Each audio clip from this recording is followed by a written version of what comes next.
se vayan metiendo también, pero por lo pronto nosotros vamos a empezar con un tema pues un poco sensacionalista, la verdad. Digamos, cambié un poco el orden del temario, pero lo mismo lo que vamos a ver, no se preocupen, nada más que lo cambié porque dije, es que así creo que va a quedar mejor explicado. Y bueno, vamos a hablar de, como les dije, de un tema, pues sí, un poco sensacionalista, ¿no? Porque hay una pregunta que a mí siempre me hacen, sobre todo, bueno, no siempre, ¿no? Pero muy seguido, quienes toman cursos conmigo, pues como yo doy siglo XX, siglo XIX, XX. Y la pregunta es, incluso a veces que he dado historia medieval, me preguntan, oigan, ¿y de dónde, oigan, ¿y de dónde salen todos estos movimientos fundamentalistas? Entonces yo les digo, bueno, en primer lugar, no es, digamos, la palabra más adecuada para calificarnos no es fundamentalistas. ¿Por qué? Porque la palabra fundamentalismo, cuando nos referimos a religión, se refería sobre todo a sectas cristianas que pretendían regresar a los fundamentos. En el caso del Islam, se les va a llamar movimientos de base islámica. ¿Y por qué es que voy a empezar con este tema? Bueno, no tienen que empezar desde el principio. Aquí vamos a ver, como lo puse en el temario, más o menos desde los años 70. Porque los años 70 van a ser un parteaguas en la historia de la región. Si no soy, bueno, por ejemplo, Sadot, que tomó el curso pasado vimos cómo es que muchos de los países de la región alcanzan la independencia, ya sea pues al final de la Segunda Guerra Mundial, otros tardan un poquito más, pero que lo que va a prevalecer en el espectro político en el mundo árabo-musulmán, digamos, desde los años 50 hasta los años hasta los años 70, van a ser sobre todo movimientos, pues que, digamos, pueden ser de izquierda o de derecha, ¿no? O sea, la que podemos leer, digamos, de alguna manera desde Occidente, no me gusta decir así, pero que podríamos leer, ¿no? Que podríamos entender así, ¿no? Gobiernos un poco más hacia la izquierda, como el gobierno egipcio, como el gobierno del Ba'ath en Siria, como el de Saddam Hussein, como el de Argelia, o más de derecha, como podrían ser las monarquías, aunque la derecha nunca va a ser esta derecha, ¿no? Lo que podríamos, digamos, pensar que se refiere más a la derecha, aunque no corresponde en el mundo árabe-musulmán, serían estos movimientos de base islámica, pero no es exactamente lo mismo. Entonces, bueno, esto es de los años 50 hasta los años 70, pero hacia los años 70 vamos a ver que poco a poco, bueno, ni tan poco a poco, esto tiene una fecha. La fecha va a ser, para quedar más claros, 1979. El Islam político va a entrar en escena. Entonces, aquí va a haber un gran cambio, digamos, en el espectro político de la región, ¿no? Ya no se trata nada más de izquierda o derecha, sino también de ciertas ideologías, una ideología política que lo que proponen es el regreso o la creación de un Estado islámico.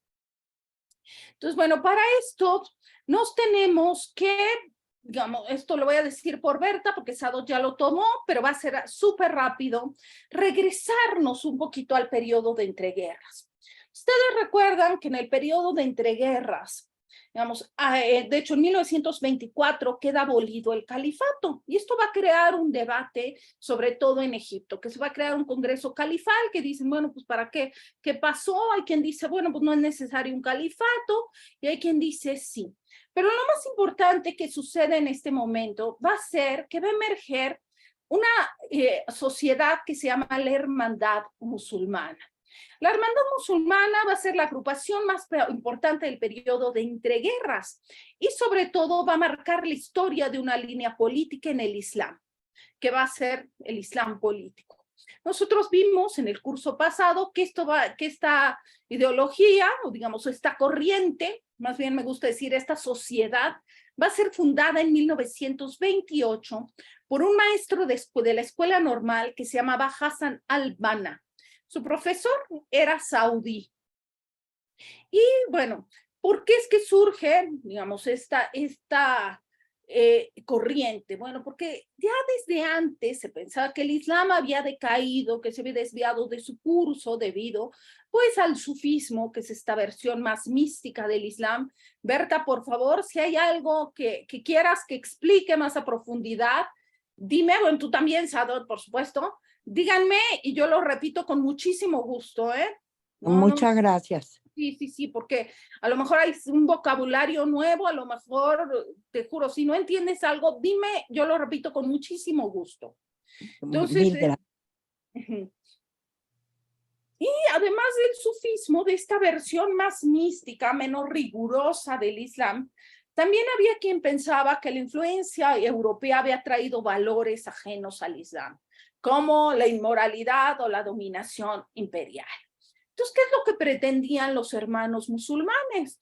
Bueno, retomar el verdadero Islam. ¿Y cómo lo iban a hacer? Pues islamizando a la sociedad, pero desde abajo. O sea, digamos, ir guiando a la gente cada vez poco a poco a través de, pues, digamos, ciertos predicadores que se fueran orientando cada vez hacia una vida más alejada de, digamos, de todas estas innovaciones que había traído consigo la modernidad.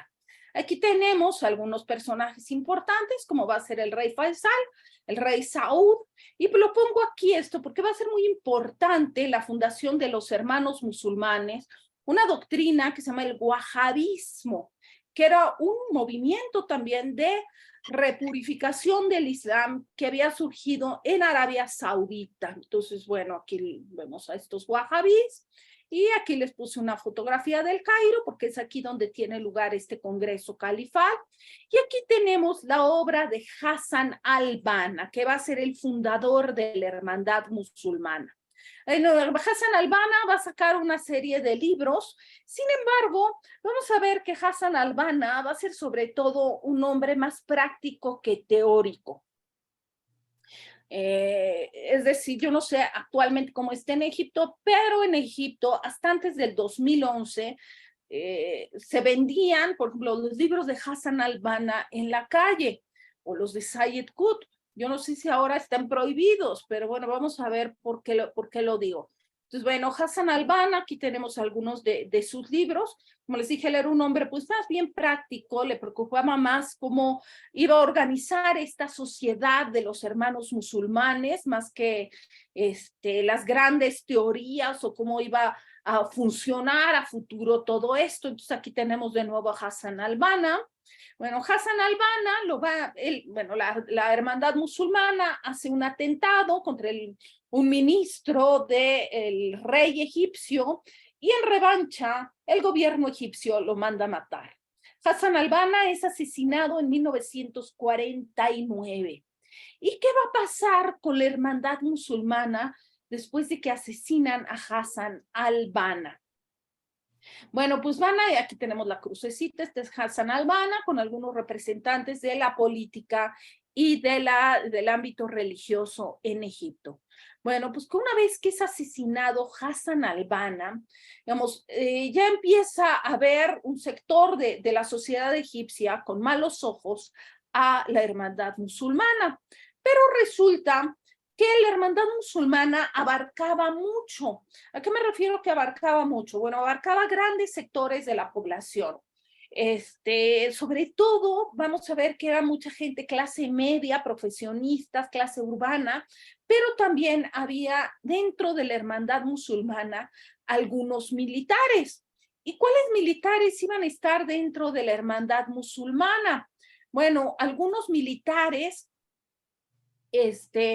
pues que van a llevar a cabo la independencia de Egipto. Entonces aquí ya llegamos al Egipto independiente, nosotros vimos algo de esto en el curso pasado, pero aquí lo estamos retomando. Aquí les puse una cronología, que ahorita vamos a ver de qué se trata todo esto. Y bueno, vamos a ver que esto es así como una película de acción. Bueno, ya les dije que entre la hermandad musulmana, entre los miembros de la hermandad, había algunos militares. Estos militares, digamos, o algunos de estos militares eran miembros de lo que se llamaban los oficiales libres. y los oficiales libres son los que llevaron a cabo la independencia de Egipto. Entre los miembros más importantes de estos oficiales libres está el joven que tenemos aquí en la foto, que es Gamal Abdel Nasser. Él fue el presidente egipcio, fue una figura importantísima en Egipto y es quien lleva a Egipto a la independencia. Y Gamal Abdel Nasser en muchos aspectos coincidía con los hermanos musulmanes. Por ejemplo, ambos estaban de acuerdo en que pues, los ingleses se tenían que ir en contra del imperialismo. A ninguno de los dos les gustaba el rey egipcio porque lo sentían como pues ahí muy sometido a los ingleses. Pero una vez que triunfa la independencia en Egipto, que tiene lugar la crisis, bueno, todavía faltan aquí 2 años para la crisis del Canal de Suez, pero acuérdense que el golpe de los oficiales libres es en el año 1954, pues se empiezan a dar cuenta que pues sí tienen algunos puntos en común, pero no todos, ¿no? Hay cosas en las que difiere mucho el pensamiento de la hermandad musulmana que el de estos militares, los oficiales libres. Llega a ser pues tanto lo que sienten los hermanos musulmanes que difieren las agendas que en 1954 el presidente egipcio va a sufrir un intento de asesinato. Y lo primero que va a hacer Nasser va a decir, fueron los hermanos musulmanes los culpables del atentado. Entonces, ¿qué va a suceder en este momento? Bueno, lo que va a suceder es que pues la hermandad va a quedar proscrita. Los miembros de la hermandad musulmana los van a mandar a todos a la cárcel. Sus propiedades van a quedar confiscadas y con esto la hermandad musulmana pasa a la clandestinidad. Y esto va a ser un fermento importantísimo para la radicalización. Y no solo los van a encarcelar, o sea, las cárceles egipcias sí es algo tremendo, ¿no? Y ahí los van a torturar, ahí va a ser, pues, cosas, van a pasar cosas muy feas, ¿no? Entonces, bueno, va a ser en las cárceles egipcias, donde estos miembros de la hermandad musulmana que mandó a la cárcel a Nasser, pues se van a empezar a radicalizar cada vez más y más. Y aquí va a surgir una figura muy importante, un señor que se llama Sayyid Qutb. ¿Por qué? ¿Por qué va a ser importante Sayyid Qutb? Bueno, porque él sí va a ser un teórico del Estado Islámico, ¿no? Él sí va, a diferencia de Hassan al-Banna, que es un hombre mucho más pragmático, que le interesa más bien organizar cómo va a funcionar la hermandad, Sayyid Qutb va más allá. Sayyid Qutb se pregunta, bueno, ¿y si triunfamos? Nosotros, si nuestro movimiento, si todo esto que hacemos los hermanos musulmanes triunfa, ¿cómo funcionaría este gobierno? Entonces, bueno, Sayyid Qutb, dentro de la cárcel egipcia, se va a convertir en uno de los ideólogos más importantes y más influyente de lo que posteriormente serían llamados los movimientos islamistas, es decir, todas estas mal llamadas corrientes fundamentalistas, es el papá de todos, ¿no? Por decirlo así. En la cárcel, Sayyid Qutb va a escribir un libro que se llama Señales en el Camino. Y este libro va a ser muy importante. Este libro es, hagan de un manifiesto tremendo y vamos a ver por dónde va la cosa. Entonces, bueno, aquí tenemos justamente la portada de Señales en el Camino, Malem Fitari, que así se llamó, aquí Sayyid Qutb, y Dar el Shuru, que es la editorial, y bueno, esto primero se escribió en árabe, luego se tradujo, pero durante mucho tiempo ha estado prohibido en Egipto y como les dije, su publicación, su edición, su venta va y viene. Depende de cómo estén los ánimos políticos en Egipto. Por ejemplo, antes del 2011, antes de las manifestaciones de la primavera árabe, se podían encontrar en la calle en Egipto los libros de Hassan al-Banna y de Sayyid Qutb.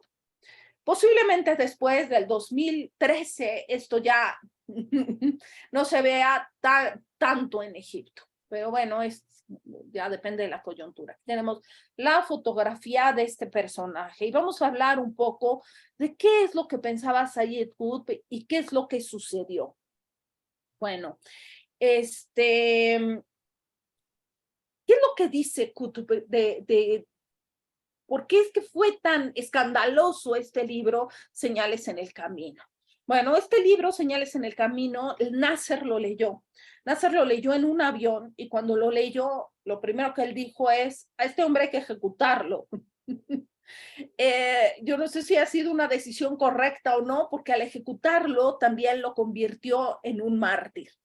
Y vamos a ver que esto ha sido un fenómeno que ha ido creciendo. Entonces, esto, digamos, por eso es que comienzo con esto, ¿no? Porque a partir de los años 70, el Islam político ya va a empezar a estar presente en las agendas políticas de la región.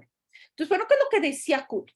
Bueno, lo que dice Qutb es que el Islam era un sistema universal que ofrece la verdadera forma de libertad, ¿no?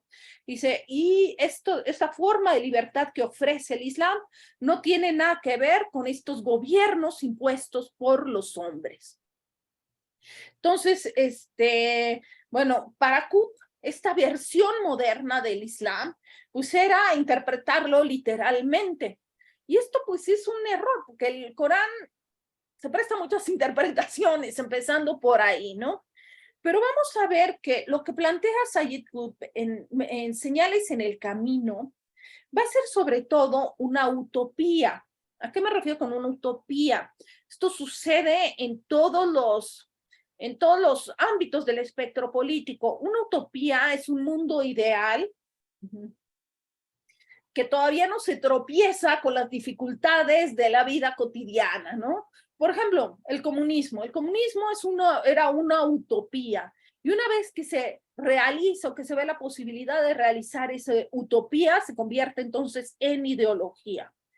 Pero vamos a ver que en el caso de Qutb, lo que él propone en Señales en el Camino, pues era demasiado exagerado como para tomárselo en serio, literalmente, ¿no? Porque al igual que todos los proyectos utópicos, el proyecto de Qutb requería de medidas extremas para su implementación.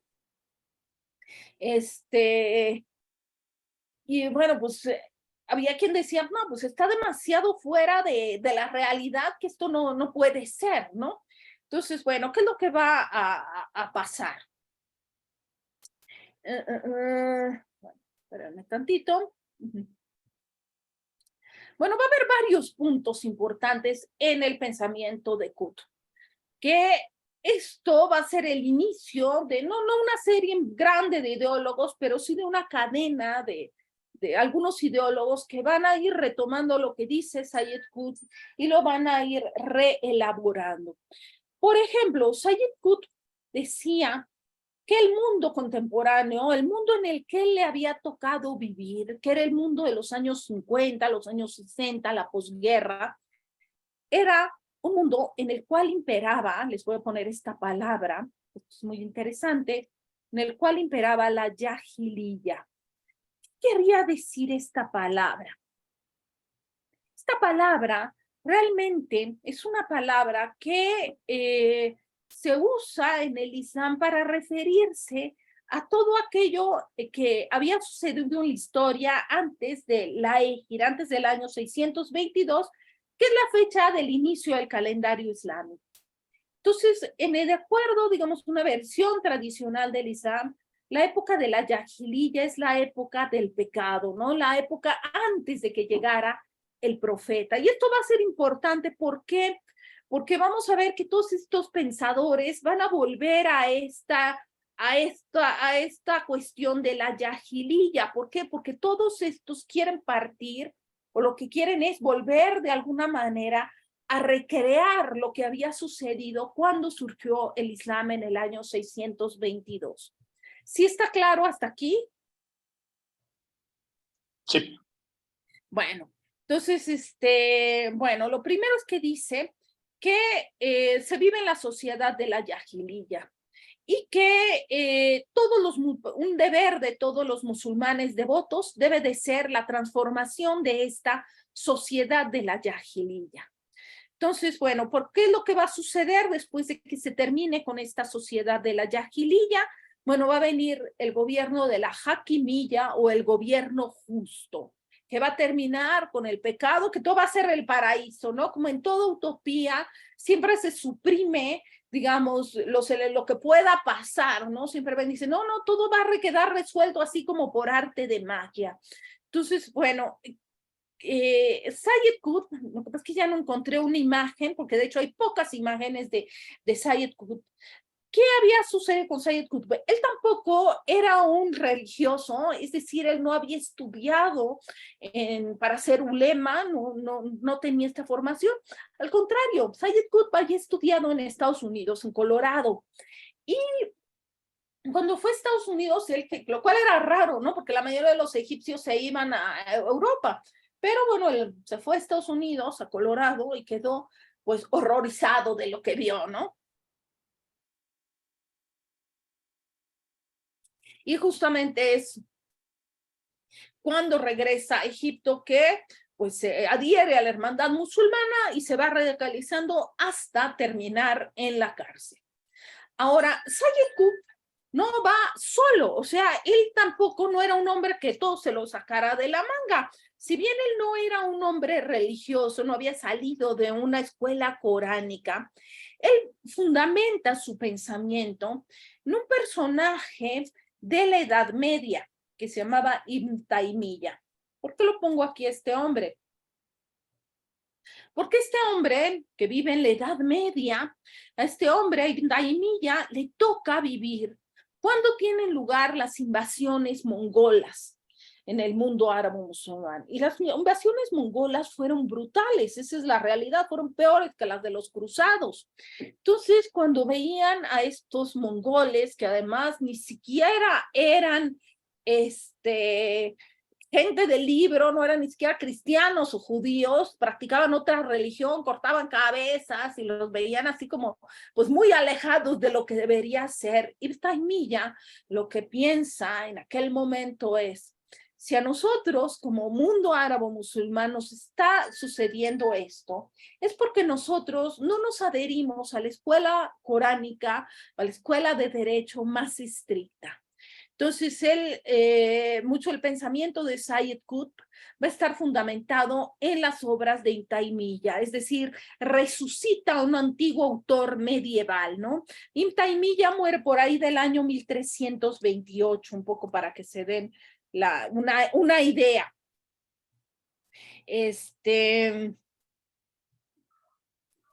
Bueno, déjenme regresar aquí a la presentación y volver a Sayed Qutb, que ya está.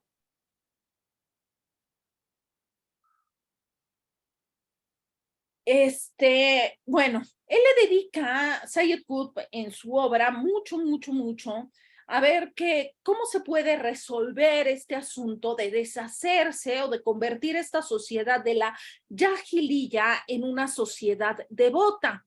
Entonces, lo que propone Qutb en un primer momento es, bueno, solo hacen falta unos 3 musulmanes devotos que se quieran alejar de esta sociedad, ¿no? Y un poco lo que empieza a proponer Sayed Qutb es que estos 3 o 2 o los que quieran musulmanes devotos deben de alejarse de esta sociedad y hacer un camino similar al que había hecho el profeta. Recuerden ustedes que cuando el profeta sale a predicar de la Meca a Medina, pues lo corren de la Meca, se va a Medina, es decir, se aleja del pecado de la Jahiliya y luego regresa con fuerza y toma el poder.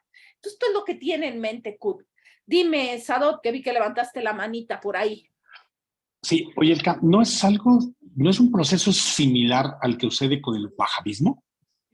Claro, acuérdate que el profesor de Hassan al-Banna era wahabita. Ajá, o sea, sí. Claro, lo que pasa es que cada vez se va a ir elaborando más y más esto.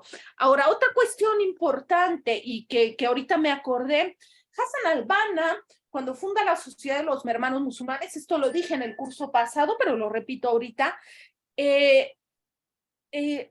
poco planea la Sociedad de los Hermanos Musulmanes a imagen y semejanza de grupos paramilitares que existían en Europa en aquel momento, como que pues los grupos fascistas, los grupos nazis, el totalitarismo, ¿no? Que es una ideología que estaba siempre presente en el periodo de entreguerras, y esto lo va a heredar también estos movimientos de base islámica. Entonces vemos de dónde están sacando, de dónde es que se están alimentando, ¿no?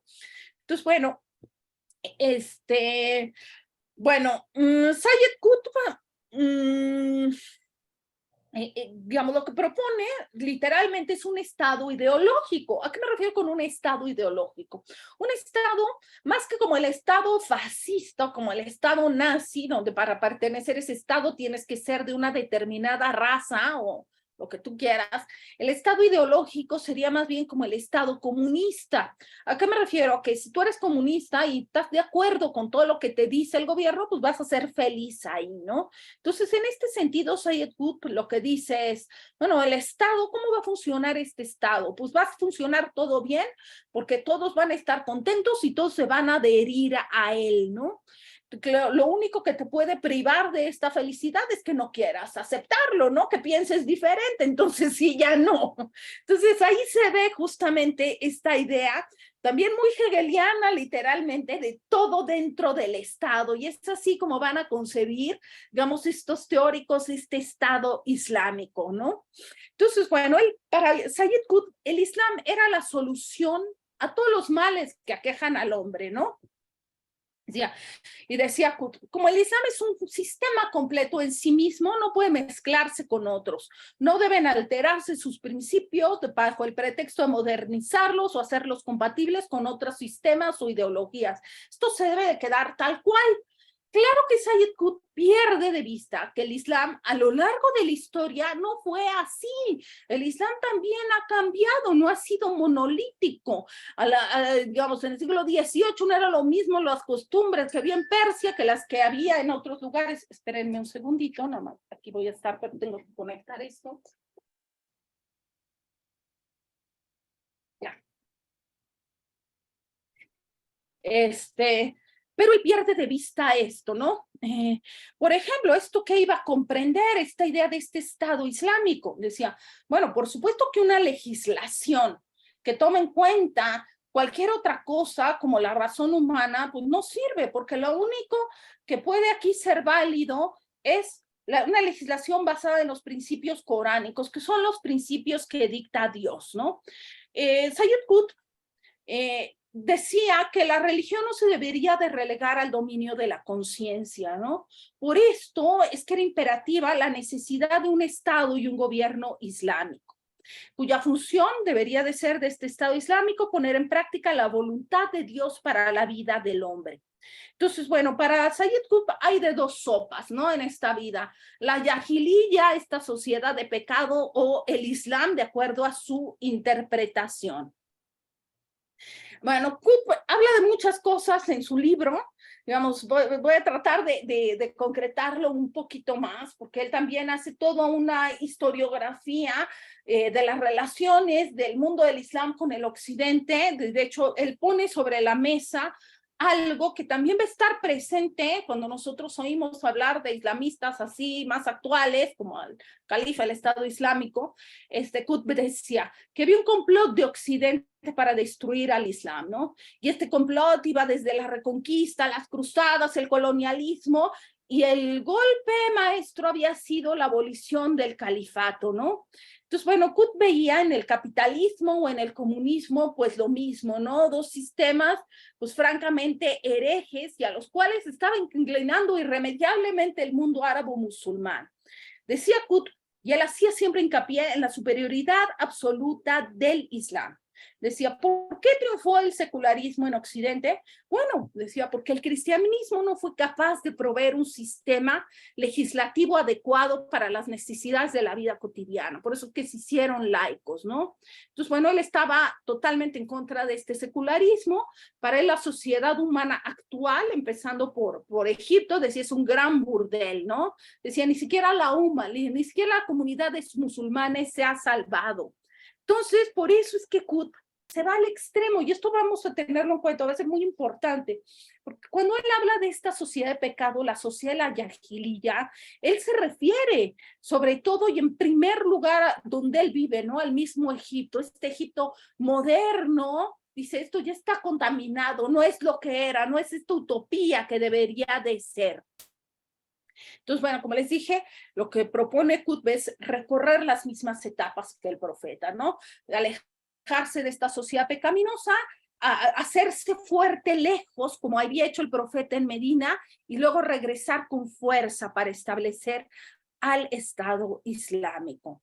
Entonces, bueno, cuando se le preguntaba a Qutb, decía, bueno, ¿y cómo va a funcionar esto, no? Él decía, mientras no existe el Estado, no nos vamos a preocupar de esto. Lo único que yo sé es que va a funcionar, ¿no? Ya veremos cómo nos arreglamos, pero mientras, primero tenemos que ganar. Por supuesto que Sayyid Qutb vive en un mundo moderno, vive en los años 50, 60. Cuando preguntan, oiga, ¿y los partidos políticos? Decía, no. Pluripartidismo, eso no entra en mi espectro político, ¿no? Acuérdense que se trata esto de el modelo es un Estado totalitario donde todo el mundo va a estar de acuerdo, ¿no? Como el Estado comunista. Dice, no, pues ¿cuál pluripartidismo? Si aquí todo el mundo va a estar de acuerdo de que el único programa de gobierno válido es la Sharia, y además la Sharia en su forma más estricta, ¿no? Para él, y en esto es, como les digo, súper hegeliano, que él reniega de sus raíces ideológicas ligadas a Europa. Él decía, al igual que Hegel, que dice el Estado lo es todo, pues esto dice también Qutb, el Estado Islámico es ómico, lo abarca todo, es un Estado que va a abarcar todos los aspectos de la vida y es un Estado absoluto que te va a resolver todo, y si tú estás de acuerdo, pues vas a estar contento ahí, ¿no? Para Qutb, cuando le decían, oiga, pero usted no cree que este Estado ideológico sea un poco discriminatorio, él decía, no, ¿por qué discriminatorio? ¿Por qué? Si todos van a pensar igual, y si no piensan igual y no se adaptan, pues es su culpa por no pensar lo que deberían de pensar. Entonces, bueno, vuelvo a recalcar, Sayyid Qutb, espérenme, Arián, estoy en clase. Bye. Para Qutb, se me fue la onda. Bueno, Qutb, y lo recuerdo, él no tenía formación religiosa ni de jurista, ¿no? Y de hecho, cuando él lee el Corán, los comentarios que él hacía, pues ya son una versión pues muy ideologizada de lo que es el Islam, ¿no? Se basan no tanto en, digamos, trabajos que habían hecho ulemas o conocedores de la religión, sino más bien es a veces su interpretación personal. Entonces, hasta aquí estamos bien con Sayyid Qutb. Bueno, está aquí una fotografía importante, qué bueno que me salió. Bueno, Sayyid Qutb iba a estar activo políticamente durante los años 50. Por ahí del año 53, me parece, se organiza un evento en Palestina. En Palestina iba Sayyid Qutb y ahí pues van los hermanos musulmanes. Acuérdense que la OLP todavía en este momento ni siquiera existe la OLP, pero digamos en este momento los movimientos de liberación de Palestina son sobre todo movimientos de tipo laico. Sin embargo, pues va Sayyid Qutb, va una delegación con los hermanos musulmanes, y del lado persa o iraní va este personaje, Nabab Safavi. Y bueno, ahí se conocen Sayyid Qutb con este señor Nabab Safavi, ¿no? Acuérdense, él viene de Egipto y él viene de Persia. Entonces, bueno, ahí platican a Nabab Safavi, le interesa mucho todo el rollo teórico que trae Sayyid Qutb y está de acuerdo con él. Con el Zoom, ¿cómo estás, Dylan? Te voy a poner en silencio tantito, ¿verdad? Entonces, bueno, esto va a volver a salir más adelante. Aquí tenemos la fotografía de Nabab Safavi. Nabab Safavi regresa a Persia y, bueno, él pertenece a un grupo que se llamaban los Fedayines del Islam. En Persia hacen un atentado contra un intelectual. Primero va Nabab Safavi a su casa a convencerlo de que piense como piensa él, no lo convence, y al final pues cometen un atentado contra este intelectual, y Nabab Safavi también va a ser ejecutado. Aquí lo tenemos arrestado. De hecho, el gobierno iraní ya lo tenía en la mira a Nabab Safavi, ¿no? Y bueno, pues, ¿qué va a pasar con Sayed Qutb? A Sayed Qutb lo ejecutan. Lo ejecutan, me parece, en el año 66, les dije, o en los años 60 lo va a ejecutar Gamal Abdel Nasser. Pero, pues, esto no va a terminar con Sayed Qutb, y lo que va a crear, pues, realmente va a ser, pues, un mártir. Esta va a ser la realidad, y van a seguir el resto de los hermanos musulmanes en la cárcel. Hasta aquí. ¿Hasta aquí vamos bien? Sí, ¿Sí? sí, sí. Bueno, perfecto. Bueno, Anwar al-Sadat, bueno, Gamal Abdel Nasser muere de un infarto fulminante en 1970. Fue así como una muerte muy sorpresiva, y en 1970 sube a la presidencia de Egipto otro militar que había sido miembro de estos oficiales libres, el cual nosotros sabemos que fue el artífice de la guerra al Yom Kippur, que firma la paz con Israel.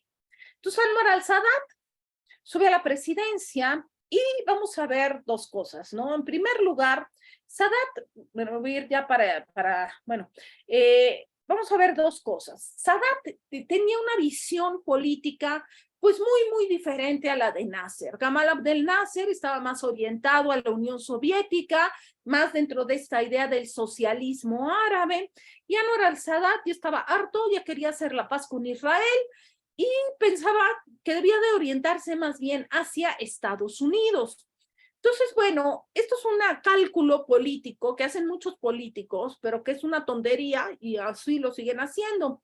¿Cuál es este cálculo político? Bueno, pensar que el enemigo de mi enemigo es mi amigo. Y esto es lo que va a hacer Anwar al-Sadat. Va a decir, bueno, los hermanos musulmanes no quieren a Nasser, pero pues a mí me van a querer. Entonces, bueno, los hermanos musulmanes van a encontrar, pues, que ya no va a haber tanta represión con Sadat como con Nasser.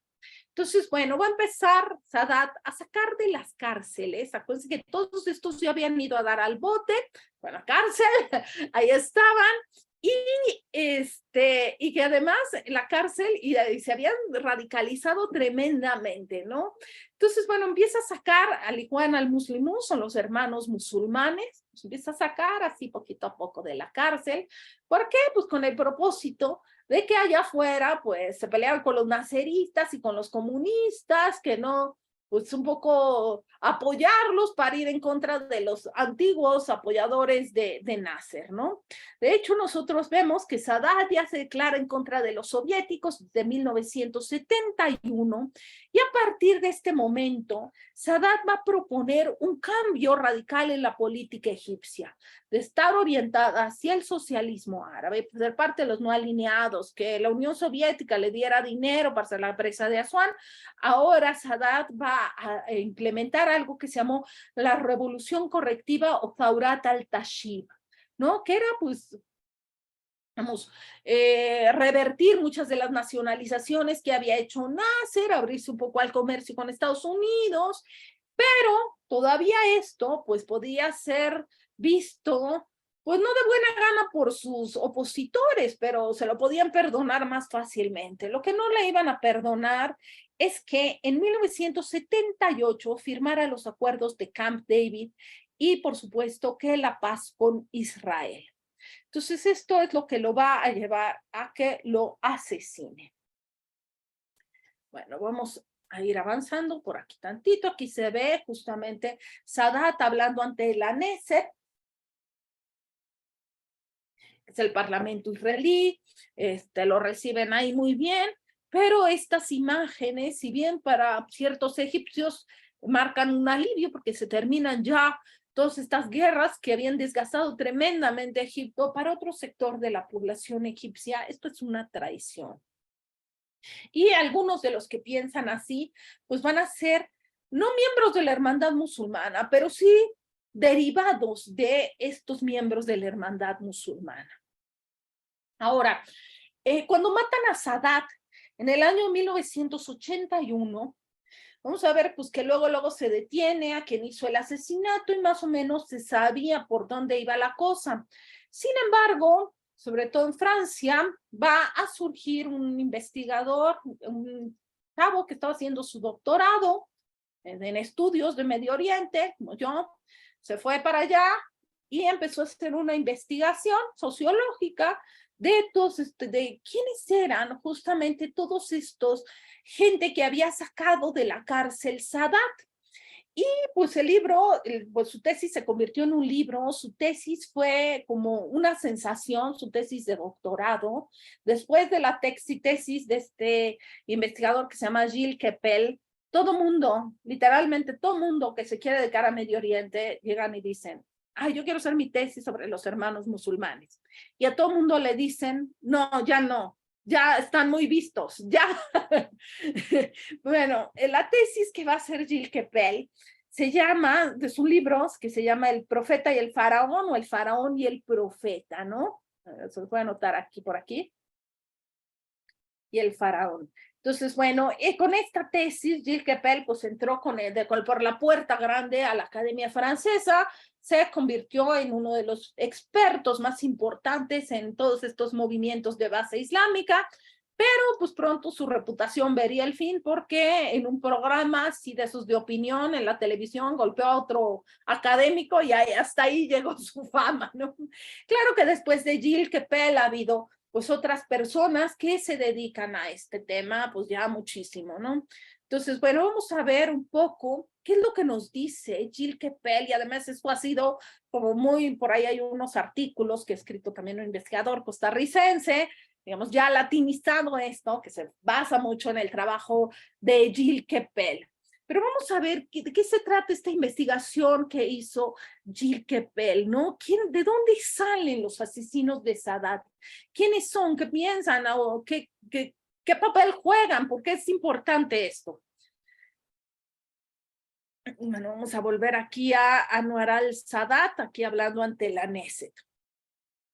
Bueno, dentro de las cárceles egipcias que estaban llenas de hermanos musulmanes, de hecho, sí está por aquí, creo que les puedo, aquí no sé si les puse algunas imágenes.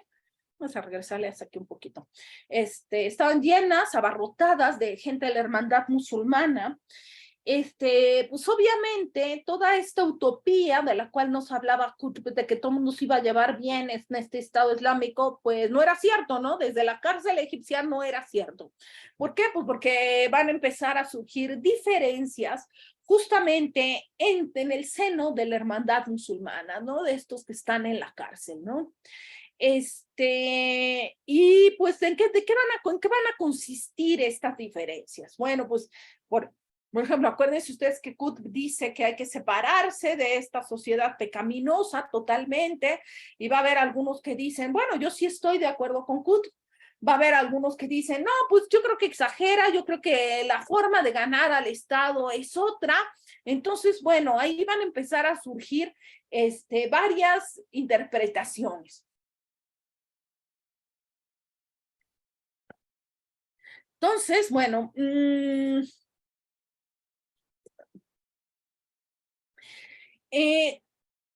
cuando Sadat empieza a dejar de salir de la cárcel a varios de estos gente de la hermandad musulmana, ¿qué es lo que va a suceder en Egipto?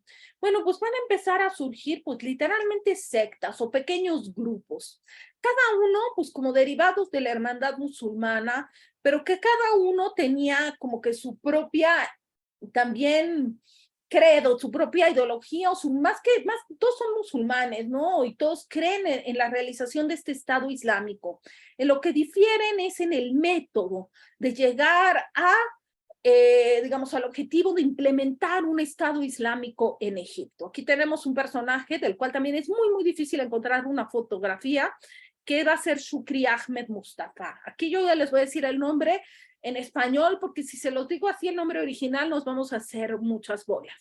Este hombre va a ser el líder de un grupo que se llamó Penitencia y Huida y Separación. Tafkir wal Hishras, más se los digo una vez. Bueno, ¿cuál era, digamos, qué era lo que proponía este hombre?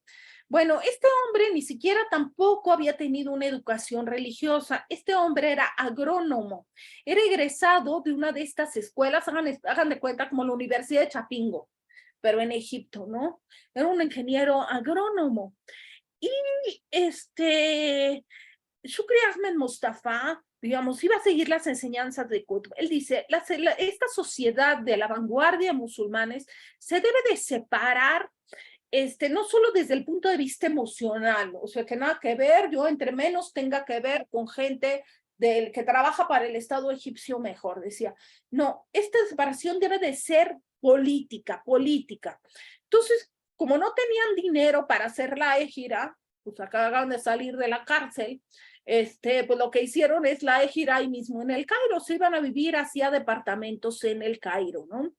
Y ahí tenía organizada pues su secta este señor, Shukri Ahmed Mustafa, y sus seguidores lo que tenían que hacer era abandonar cualquier tipo de trabajo burocrático.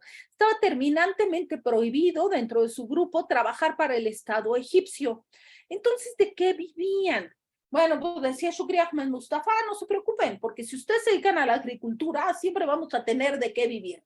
Como él era ingeniero agrónomo, pues él decía, pues es fácil crecer, hay que hacer que crezcan los tomates, ¿no? Pero pues no a todo el mundo se le da. Pero él veía en la agricultura el futuro, ¿no? Decía, pues así como una comunidad hippie, ¿no? Pues aquí sembramos lo que vamos a comer y ya. Por otro lado, bueno, pues necesitaban un poco más de dinero, más que las plantitas.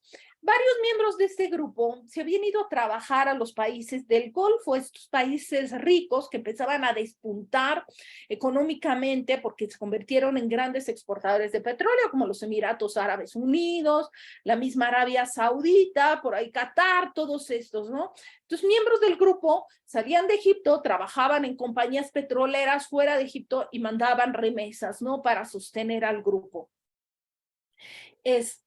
Por supuesto que Shukri Ahmed Mustafa, una institución que él odiaba del gobierno egipcio era el ejército.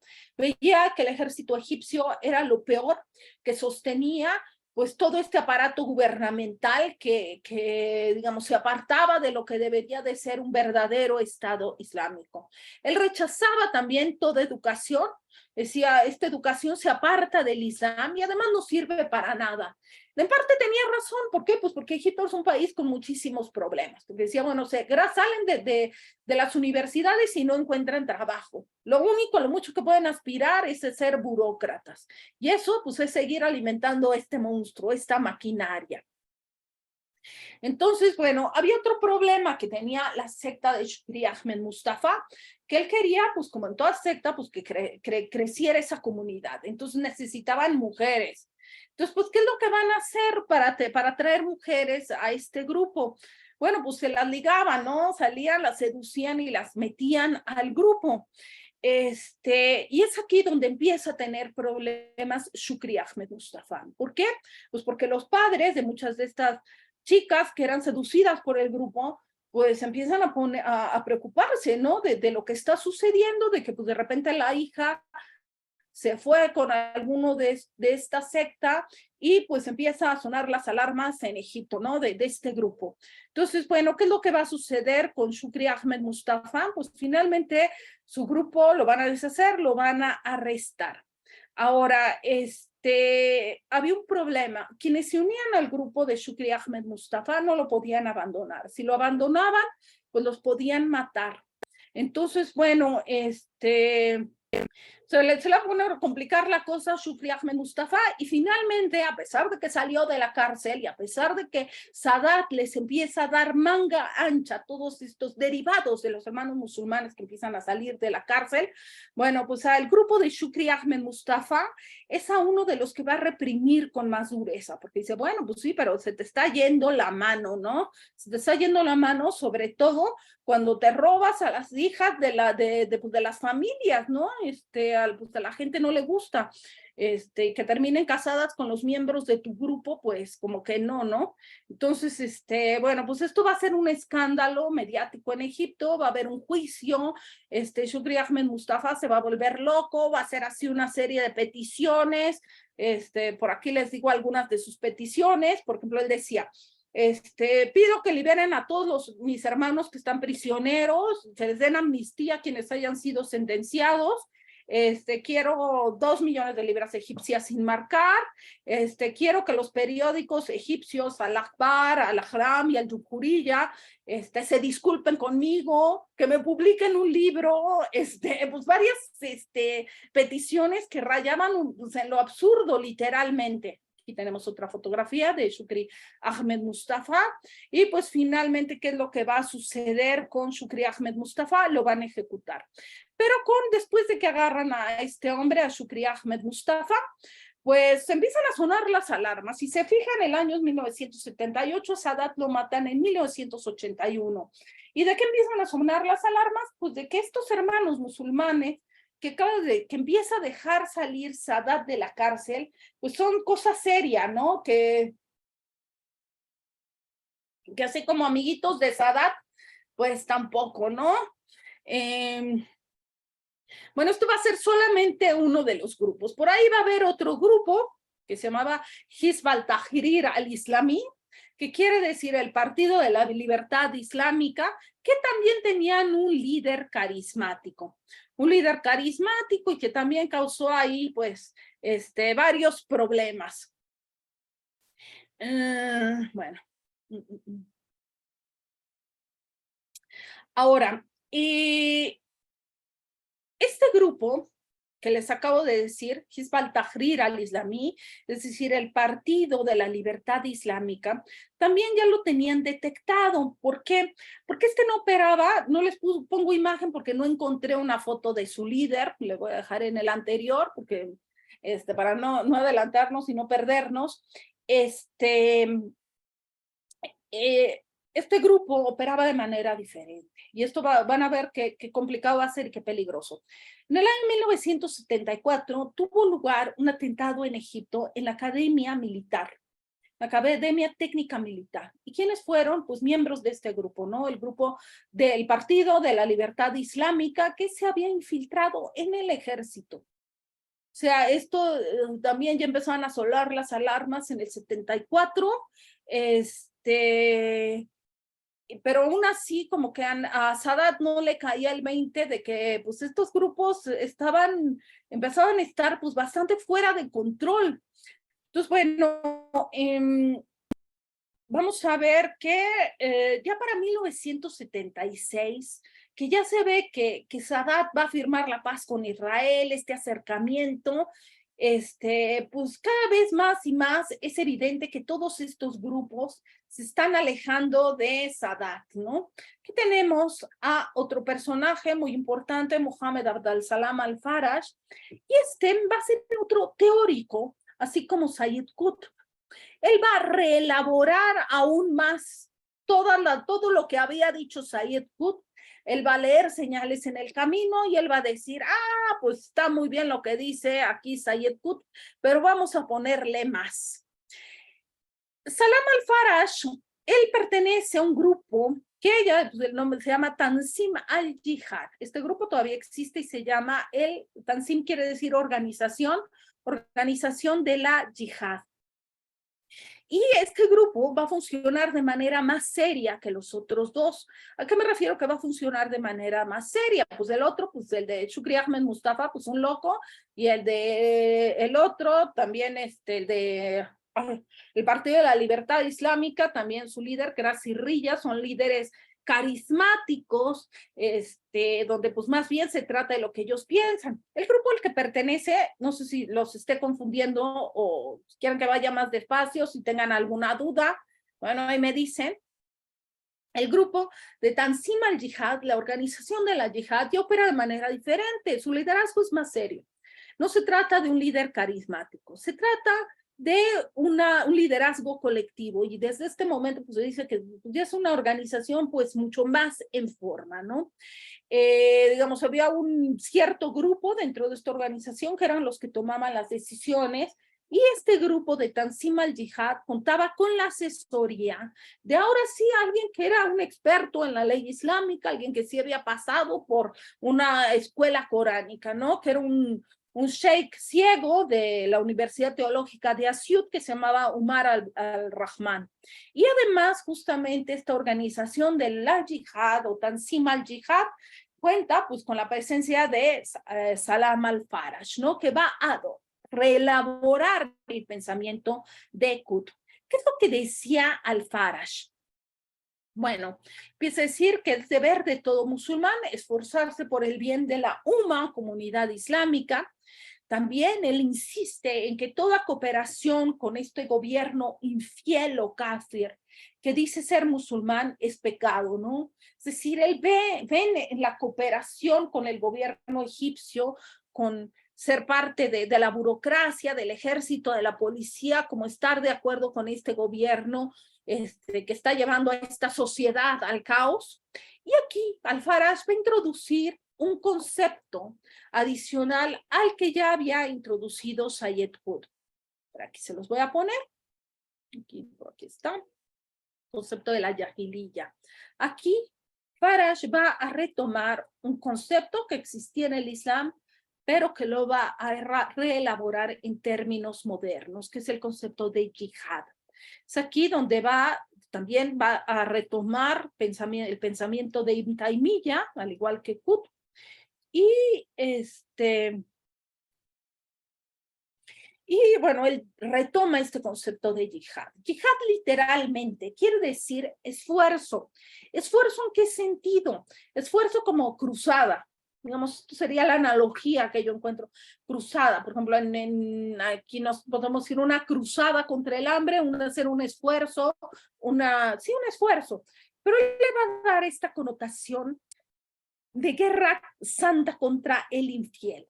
Y no solo eso, Salam al-Faraj dice que esta yihad o guerra santa contra el Estado infiel es la más alta obligación o farida de los verdaderos musulmanes.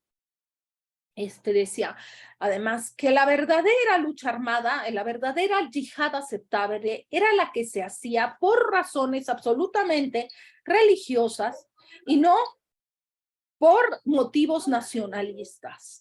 O sea, además aquí, digamos, hay una separación, ¿no?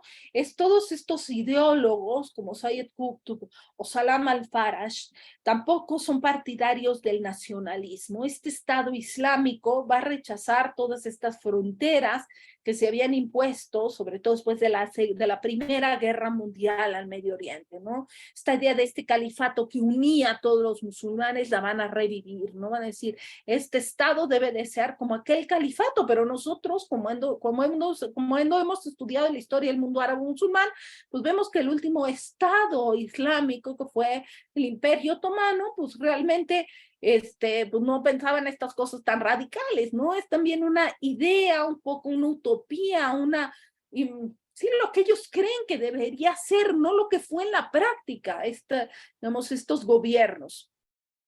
Entonces, bueno, para al-Faraj lograr la yihad por medios pacíficos era cobarde y estúpido, y algo muy importante que decía al-Faraj, primero, cuando estemos haciendo la yihad, para desterrar esta sociedad de la Yahiliya, lo primero con los primeros que debemos de ir en contra es contra los infieles internos, ¿no? Contra los kufar internos. Y ya luego nos ocuparemos del resto del mundo. Y aquí hago una aclaración. De hecho, cuando nosotros hablamos de que si tal grupo que hicieron que el atentado, que no sé qué, hay que recordar que es justamente en los países árabo-musulmanes los que más han padecido el azote de estos grupos de base islámica, ¿no? La mayoría de estos atentados tienen lugar en Irak o en todos estos países. ¿Por qué? Porque justamente lo que piensan muchos de estos, los miembros de estos grupos radicales es que se debe de terminar con esto en la nación aunque están en contra del nacionalismo, pero primero que terminar con los infieles internos y ya luego nos lanzaremos con el resto del mundo. Entonces, bueno, Salam al-Faraj va a llevar más lejos todas estas ideas al proponer justamente el uso de la violencia ya, prácticamente, ¿no? Y el rechazo justamente a toda forma de gobierno, pues que no se adecuara a estos principios. Entonces, bueno, aquí tenemos justamente el asesinato de Anwar el-Sadat. ¿Qué es lo que pasó cuando matan a Anwar al-Sadat? Bueno, resulta que los miembros de esta organización, de Tanzim al-Jihad, u Organización de la Jihad, vamos a ver que es una organización que se funda en Egipto en 1978 y se funda justamente a partir de que Egipto firma la paz con Israel, ¿no? El año, pues nos dice todo, es el año 78. De hecho, ya habían dado de qué hablar esta organización de Tanzim al-Jihad. ¿Por qué? Porque ya habían hecho atentados en Egipto contra los coptos. Acuérdense ustedes que los coptos son los cristianos egipcios. Entonces, ya habían llamado la atención, pero pues Sadat nunca pensó que se fueran a ir en contra de él. Y Tanzim al-Jihad lo que hizo fue infiltrar a miembros suyos dentro del ejército, así como había hecho justamente este Partido para la Libertad Islámica o Hizb al-Tahrir al-Islami. Pues Tanzim al-Jihad también vio la manera de infiltrar a sus miembros dentro del ejército. Entonces, bueno, en 1981 tenía lugar un desfile militar en Egipto y, bueno, pues aquí estaba en estas gradas el presidente egipcio y todo su séquito viendo el desfile militar, cuando de repente, pues se baja uno de los miembros de un convoy, que aquí lo tenemos, que se llamaba Khalid al-Istanbuli. Se llamaba Khalid al-Istanbuli porque su madre era turca, era de Estambul. Entonces Khalid al-Istanbuli se llama quien mata a Sadat. Khalid al-Istanbuli baja del convoy y dispara contra Sadat, ¿no? Entonces, bueno, cuando matan a Sadat, si bien ya había dado sus avisos, Tanzim al-Jihad, pues sí agarraron a mucha de esta gente a mucha de la gente por sorpresa, ¿no? En el mundo entero fue un shock, mataron a Sadat. ¿Quién fue? Y pues es aquí cuando se empieza a visibilizar, como se dice ahora, estos grupos, ¿no? Que esto, si bien por encima la política era una, donde esto no aparecía, por abajo se estaban moviendo otras fuerzas políticas que iban a empezar a ser pues muy, muy importantes a partir de este momento. Entonces, bueno, ¿qué es lo que también va a hacer que se animen estos grupos, por ejemplo, esta organización de la yihad, Tanzim al-Jihad, a asesinar a Sadat? Bueno, pues va a haber un evento que no sucedió en Egipto, pero que les va a empezar a dar ánimos a estos grupos. ¿Cuál va a ser? Bueno, pues acuérdense, como les dije al principio, todo esto pues no es más que una utopía, todo lo que había dicho Sayyid Qutb, incluso parte de lo que había dicho Al-Farash, o sea, toda la teoría se podía oír muy bien si tú creías y estabas de acuerdo. Pero pues en la práctica, pues te decían, pues está difícil, a ver cómo le haces, ¿no? Entonces, bueno, pues estos decían, pues vamos a empezar por matar al faraón, pues. Y bueno, pero sucedió un evento en 1979 que cambió el panorama político. ¿Cuál sería este evento que animó mucho a estos grupos? ¿No tienen idea? No, el septiembre negro, ¿o qué? No, el septiembre negro, ¿no? Pero septiembre negro, acuérdate que fue en el 70. En el 79, ¿qué pasa? Que va a ser bien importante. Que va a ser triunfa la revolución iraní, la revolución del Ayatollah Khomeini. Entonces, luego hablaremos, la próxima sesión, cómo se van a quedar, pues esto lo vamos a ver la próxima sesión, vamos a ver la revolución iraní. La revolución iraní va a ser una revolución única en el siglo XX. Y la revolución iraní, ¿de qué se trataba? Pues de imponer justamente un Estado islámico. Entonces, en el 79, que regresa en febrero del 79 el Ayatollah Khomeini a Teherán, pues lo que dicen todos estos grupos, ya ven, sí se puede llevar a cabo el Estado islámico. Entonces, pues, ¿Y ellos estaban conectados? Sí, O sea, claro. digamos que no hemos tocado el tema de la revolución iraní, pero No lo hemos la tocado, revolución pero iraní muy estaba bueno. conectada con Vamos a ver. este grupo. No necesariamente, pero a ver, y esto lo vamos a hablar la próxima sesión, pero si quieren lo empezamos a tocar ahorita. Pero ¿cómo es que qué es lo que pasa? Y esto, el Islam chiita, es decir, el Islam persa, sí, los chiitas, generalmente es menos ortodoxo que el Islam sunita. Pero lo interesante es que la revolución islámica, donde primero se ve, donde primero triunfa, es en un país chiita. Pero ¿cómo es que llegan estas ideas al chiismo? Bueno, pues van a llegar por aquí. Ahorita se los acabo de poner, pero no me extendí en ese tema. Pero ahorita que pregunta Sadot, lo vamos a ir conectando de una vez. A ver, desconectan por aquí. Sayyid Qutb, acuérdense que les dije que en el año 53 hacen un evento, que Palestina, no sé qué, y van un grupo de hermanos musulmanes a Palestina, y también van a Bab Safavi, que es persa, y que pertenece a un grupo en Persia que se llama los Fedayines del Islam. Y para que no les digan, que no les cuenten, aquí está la foto, una foto rarísima, pero aquí para que digan, no, es que no se conocían, sí se conocen, ¿no? Es a través de este contacto que van a empezar a penetrar, digamos, estas ideas de este Estado Islámico al Islam chiita. Y el principio era el mismo que en su momento sucedió con los sufís, es decir, esta idea de que de que se perdió la ortodoxia, que se perdió pues, como los principios. Sí, o sea, acuérdate que tú dices de los wahabitas, ¿no? En Correcto. Arabia Saudita. Sí. Ajá, sí, o sea, nada más que el wahabismo surge antes de que llegue el colonialismo, ¿no? Correcto, pero digamos que son los mismos motores desde el punto de vista ideológico, sí. Es decir, esta idea de creer que el Islam que se practica, bueno, porque se practica obviamente ahí, no rompió la esencia del verdadero Islam según sus percepciones.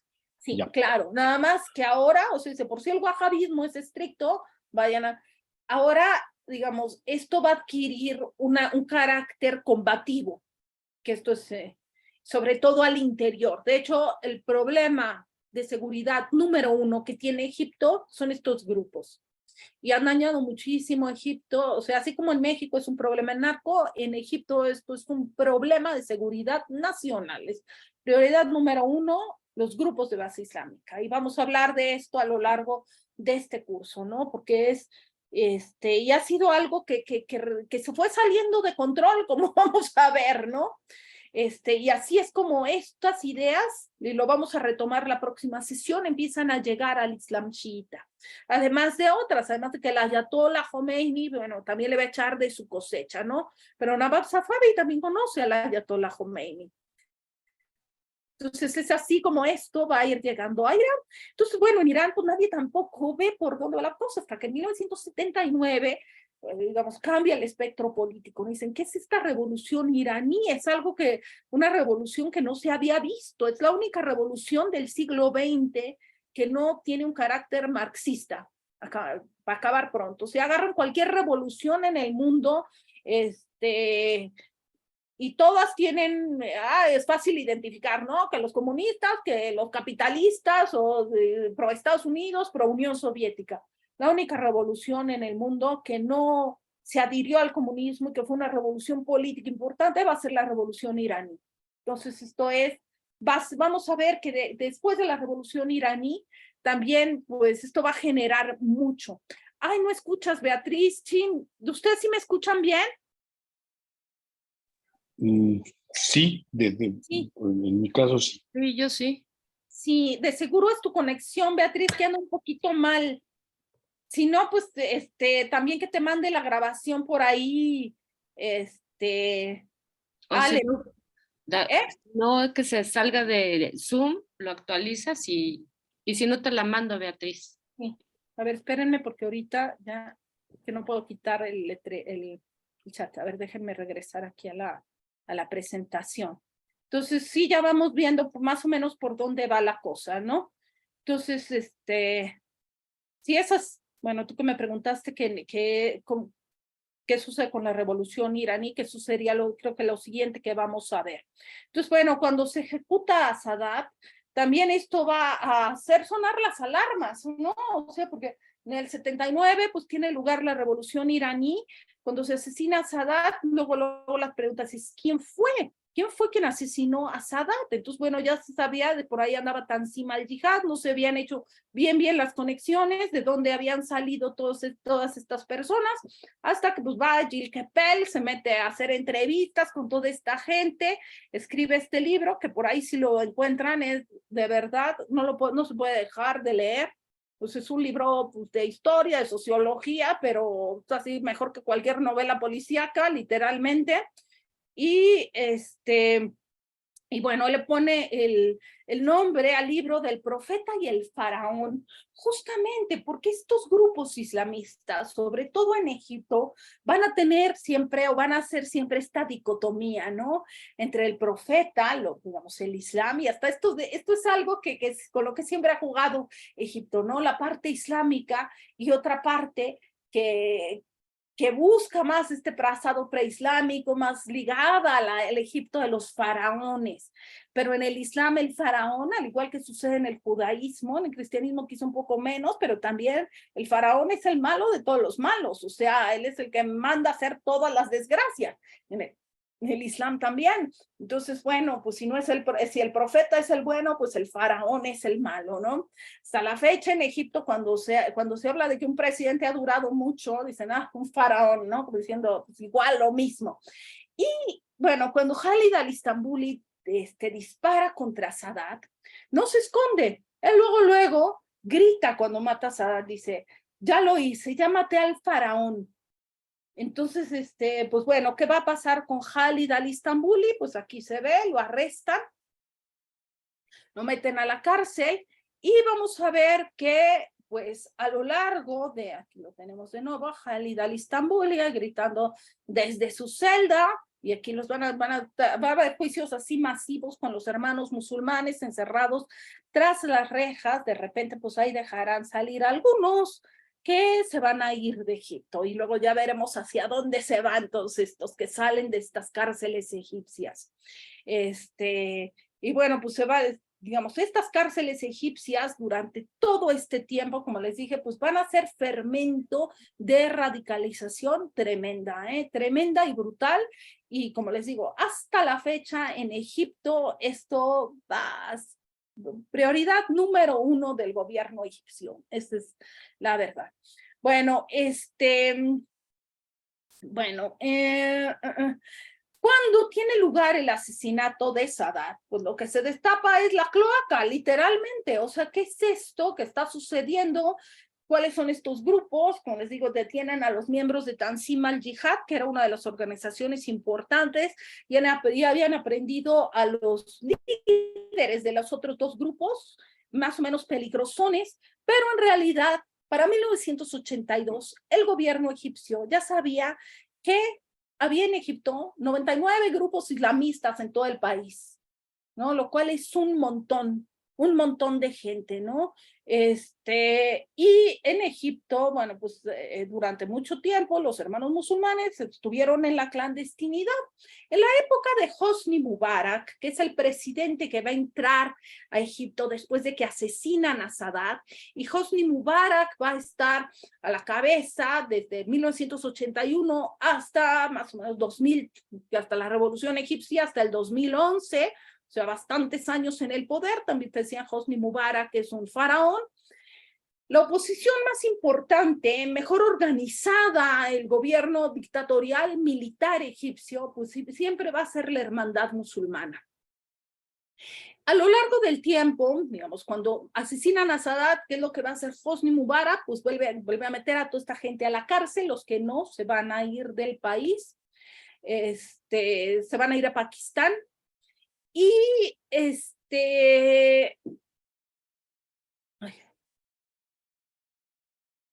y conforme fue pasando el tiempo durante la presidencia de Hosni Mubarak, se les va a ir permitiendo poco a poco a los hermanos musulmanes tener algo de participación política en Egipto. No tanto como constituir un partido, pero sí llegaron a tener representación en el parlamento egipcio en la época de Hosni Mubarak. ¿Y qué es lo que va a suceder? Pues para el año 2011, que es cuando empieza a salir la gente a protestar en Egipto, que era una sociedad que siempre había vivido bajo un régimen militar, una dictadura, donde no había una sociedad civil organizada, pues resulta que los que sí estaban bien organizados, pues va a ser la hermandad musulmana.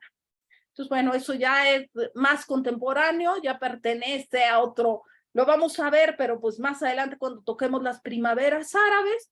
Pero ¿qué es lo que va a suceder? Pues que finalmente lo que van a hacer los militares, van a quitar a Hosni Mubarak y van a dejar en el gobierno que gobierne un tiempo un miembro de la hermandad musulmana, que va a ser Mohamed Morsi. Pero finalmente quien va a seguir controlando el país van a ser los militares. Entonces, bueno, en Egipto existe, como les digo, esta dicotomía entre los islamistas y la parte laica que va a estar representada en este país muy claramente y en general en todo el mundo árabe-musulmán por los regímenes militares. Bueno, y para Egipto, como les digo, esto ha sido un problema importantísimo, ¿no? Importantísimo porque en algún momento dado, por ejemplo, se han lanzado grupos islamistas contra escritores de la talla de Naguib Mahfouz, ¿no? A Naguib Mahfouz, por ahí un radical lo intentó apuñalar, pues sobrevivió, pero pues ha sido un problema. Ha habido atentados contra turistas extranjeros y esto no solo al gobierno egipcio, a la gente que vive del turismo en Egipto, pues le ha pegado durísimo, durísimo, durísimo, porque la gente no va por miedo y es un país que vive muchísimo del turismo. Entonces, como se pueden imaginar, esto es así como para México, y se lo repito, el problema del narco para Egipto, el problema son los movimientos de base islámica contra los cuales el gobierno tiene una política de cero tolerancia, de cero tolerancia. O sea, quizá en la época poco antes de la revolución egipcia sí se veían algunos islamistas por ahí en la calle, de hecho bastantes para mi gusto, pero bueno, pero esto ya con el nuevo presidente Abdel Fattah al-Sisi, pues se ha intentado alejar, digamos, de las tentaciones. Por eso les digo que yo no sé si actualmente se venda ya como se vendía antes, como pan caliente en la calle, antes del 2011, todos estos libros de Hassan al-Banna o de Sayyid Qutb. Bueno, ¿hasta aquí hay alguna duda? No, sorprendido por el giro. ¿Cuál giro de todos? Pues, lo que no es que alguna vez comentábamos, en el curso pasado cuando empezaste a hablar de los hermanos musulmanes, habías dicho que ahí se quedaba como fermentando ese tema, pues ya salió, ¿no? Claro. Sí, sí, sí, el resultado pues ya vemos cuál es, ¿no? O sea, de momento no se ve esto en el panorama. Espérenme tantito, porque quiero quitar aquí el chat que me distrae, pero ya, no, espérenme, ya lo quité. Quiero quitar el chat que me distrae, pero sí, o sea, digamos, si analizamos la política desde afuera, de los años 50 a los años 70, no aparece nada de esto como un jugador en el espectro político. Esto lo vamos a empezar a ver cada vez más y más a partir de esta fecha, de 1979, 1980, después del asesinato de Sadat y después de que triunfa la revolución iraní. Y esto va a tener muchas consecuencias porque va a cambiar mucho las dinámicas de la región que, como vemos, ya no se pueden situar necesariamente dentro del espectro de la Guerra Fría, ¿no? Ya no se trata necesariamente de Rusia contra Estados Unidos, ¿no? Esto tiene sus propias dinámicas que además pues van a ser pues como muy, muy interesantes. Entonces, ¿hasta aquí estamos bien? Bueno, vamos, sí.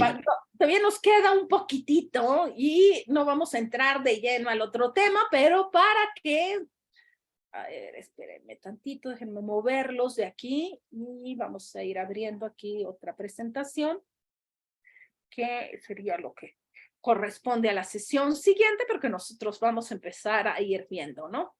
Déjenme los pongo por acá. Y bueno, vamos a hablar el siguiente tema, por eso es que lo cambié de orden, ¿no? Porque me gusta empezar por aquí, porque de la revolución iraní se va a derivar también muchísimo, muchísimo, muchísimo. Esto va a cambiar totalmente el espectro político de la región. Bueno, aquí tenemos Irán en el siglo XX. Y bueno, aquí les puse una cronología, porque en el caso de Irán, que de hecho el curso pasado no tocamos Irán, pero este cursito sí lo vamos a tocar. Entonces vamos a empezar un poquito desde cero, bueno, no desde cero, ¿no? Del siglo XX, luego nos vamos a remontar allá a la antigua Persia, pero sí un poco en el siglo XX, ¿qué es Irán o qué onda con Irán? Bueno, nosotros habíamos visto que pues todo el Medio Oriente, o sea, todo lo que había sido parte del Imperio Otomano, Irán nunca fue parte del Imperio Otomano, pues fue repartido entre las grandes potencias gracias a un acuerdo que fue el acuerdo de Sykes-Picot. Irán no entra en ese paquete. Irán, para empezar, es Persia y los persas no son árabes. Los persas son otra etnia, si le queremos decir así. Los persas escriben con el alfabeto árabe, pero su lengua es una lengua indoeuropea, es decir, una lengua cercana al sánscrito o a las lenguas que se hablan en Europa, no es una lengua semítica. Y desde el principio, Irán surgió como una entidad política, pues distinta al mundo árabe o al mundo turco. A veces se medio mezclan, pero siempre vamos a ver que los persas o los iraníes te van a decir, no, yo soy persa, yo no soy turco, no, yo no soy árabe. Bueno, Irán, como el Imperio Otomano, también a partir del siglo XIX, tuvo una política de modernización. Esto le tocó a una dinastía que se llamaba la dinastía Qajar. Pero para la Primera Guerra Mundial, el periodo de entreguerras, perdón, que es un periodo bastante convulso, digamos, se va a sacar del poder a esta dinastía de los Qajar y va a ser el jefe de los cosacos, un tal Reza Khan, y aquí es interesante porque nosotros asociamos a los cosacos con Ucrania, no necesariamente con Irán, pero resulta que Ucrania está ahí cerca. ¿Y quiénes son los cosacos? Los cosacos pues van a ser un grupo pues que van a ser realmente mercenarios, ¿no? Que van a trabajar para el mejor postor. Y generalmente pues se van a alquilar a quien les pague mejor ahí en la región, sea los rusos, sea los persas, sea quien sea. Entonces, bueno, uno de estos cosacos va a ver la oportunidad, que va a ser Reza Khan, y se va a hacer del poder en Persia, ¿no? Y con esto va a comenzar una dinastía, que es la dinastía de los shahs del siglo XX, que va a ser la dinastía Pahlavi. Entonces, bueno, algo interesante, en Persia el gobernante siempre se le llamó shah, no sultán, no califa, siempre al gobernante de Persia se le va a llamar shah. Sea cual sea su origen, sea turco, sea mongol, sea como cosaco, siempre se le va a llamar shah. Entonces, bueno, pues para 1925 ya se establece Reza Khan y es el inicio de la dinastía Pahlavi. Y esta dinastía Pahlavi, al igual que la dinastía que lo precedió, va a tener esta misma política de modernización. Y Reza Shah va a empezar a reemplazar todas estas leyes islámicas de la Sharia con leyes occidentales, va a empezar a prohibir la ropa tradicional islámica, la separación de los sexos, el uso del chador en las mujeres, y de hecho van a llegar al otro extremo, ¿no? De quitarle, a lo contrario que lo que se ve ahorita, bueno, pues antes era no te pongas el velo, ahora es póntelo a la fuerza, antes quítatelo a la fuerza. Entonces, bueno, en este momento era quítatelo a la fuerza.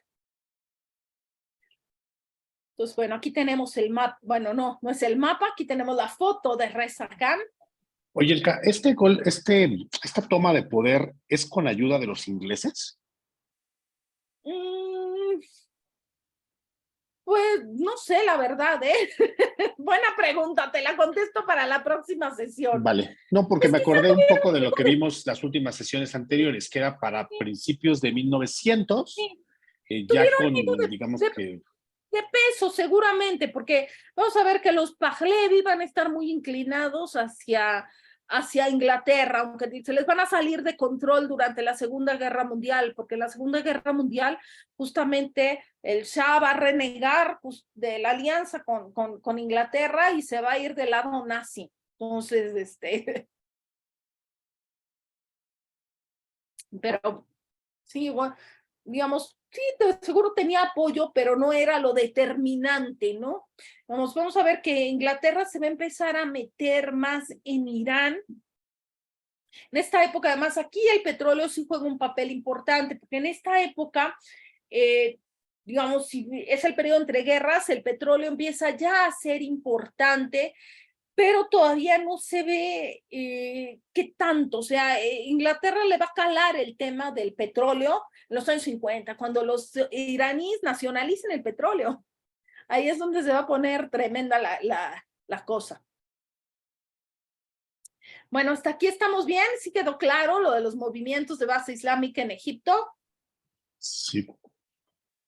Bueno, lo vamos a retomar más adelante, porque esto no termina aquí, ¿no? Es la punta del iceberg, literalmente, y ya, pues, digamos, va, como les digo, a partir de este momento cambia el juego político en la región.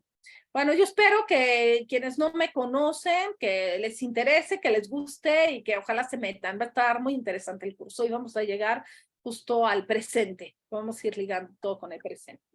Bueno, entonces nos vemos el próximo martes. Muchas gracias.